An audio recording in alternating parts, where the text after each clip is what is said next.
an independent editorial analysis of Japan's defense posture and security policy.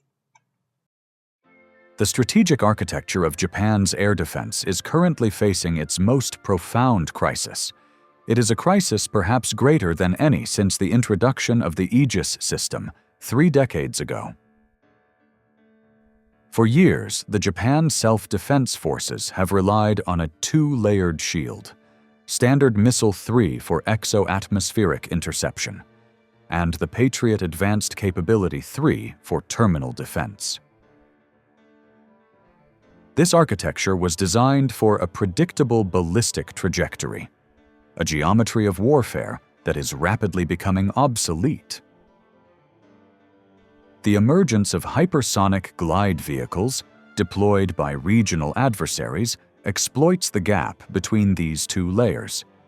They travel at altitudes and trajectories where neither existing interceptor can effectively operate.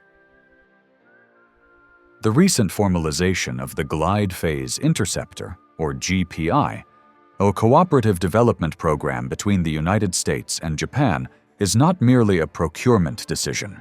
It is a desperate attempt to close a technological chasm, a chasm that threatens to render the entire Japanese missile defense investment irrelevant. The official signing of the project arrangement in late 2024 marks a pivotal shift in how Tokyo approaches defense acquisitions.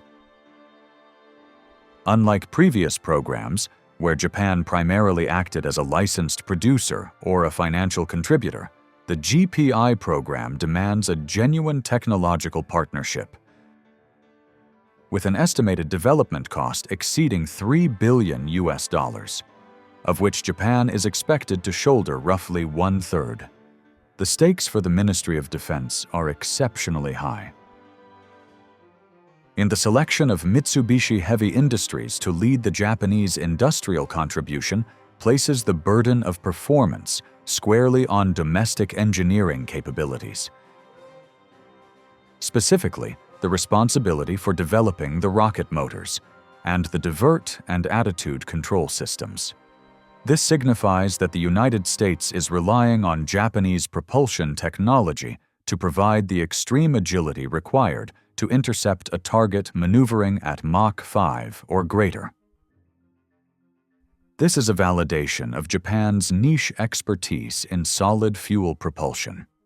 Yet, it also exposes the domestic defense industry to the unforgiving scrutiny of a timeline that demands operational capability by the early 2030s.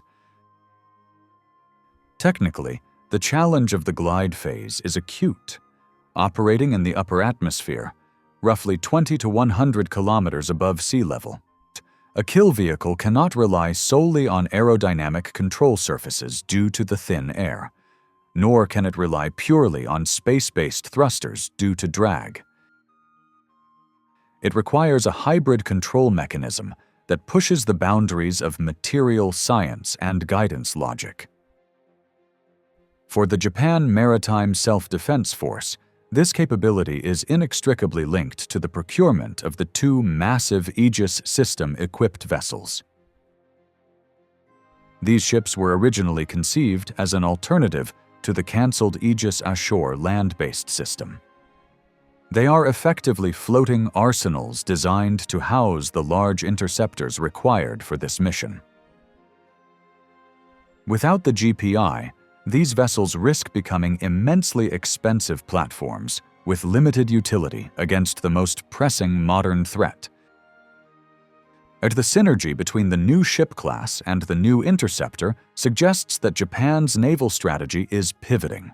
It is moving toward a posture of high-value asset defense, prioritizing the survival of the fleet and critical infrastructure over broad area protection, which may no longer be feasible against saturation attacks. However, the operational implications of the GPI introduce complex questions regarding sovereignty and command and control. A glide phase interception is impossible without persistent over-the-horizon sensor data. The curvature of the Earth prevents shipborne radar from tracking a low-flying hypersonic glider until it is mere seconds away from impact. Therefore, the GPI will be entirely dependent on the hypersonic and ballistic tracking space sensor constellation operated by the United States. This creates a scenario where a Japanese ship, firing a Japanese engined missile, cannot engage a target without data from American satellites. In practice, this deepens the integration between the two militaries to a level where unilateral action by the Japan self-defense forces becomes operationally difficult. It suggests that the technological solution to the hypersonic threat necessitates a surrender of some degree of command autonomy, binding Tokyo's security decisions even more tightly to Washington's intelligence infrastructure. Furthermore, the economic dimension of this program warrants critical examination through the lens of the cost-exchange ratio.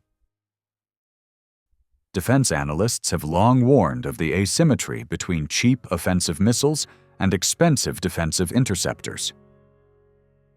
A single GPI round is projected to cost tens of millions of US dollars.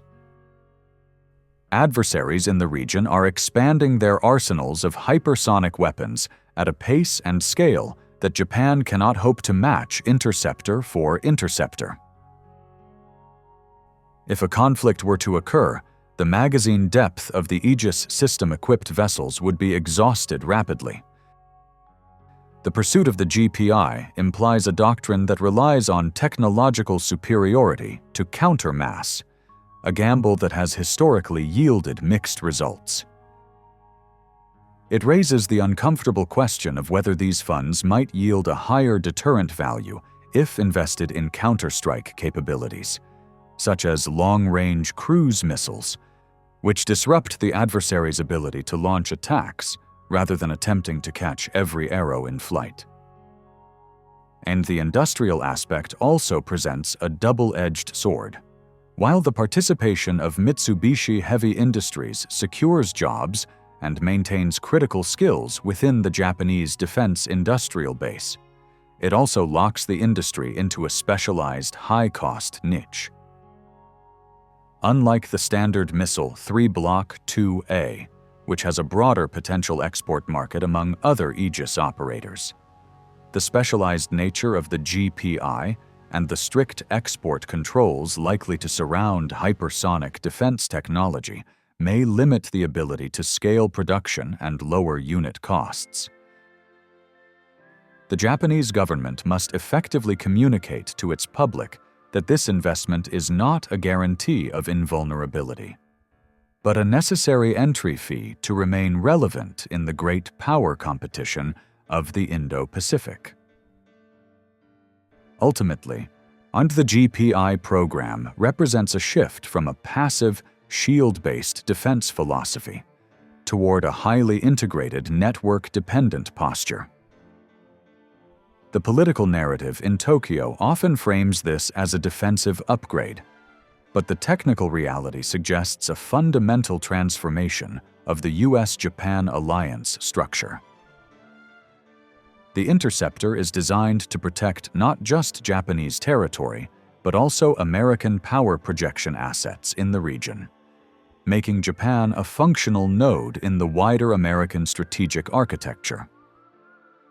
While this solidifies the security guarantee provided by the United States, it also ensures that Japan cannot easily decouple its security fate from broader American regional strategy.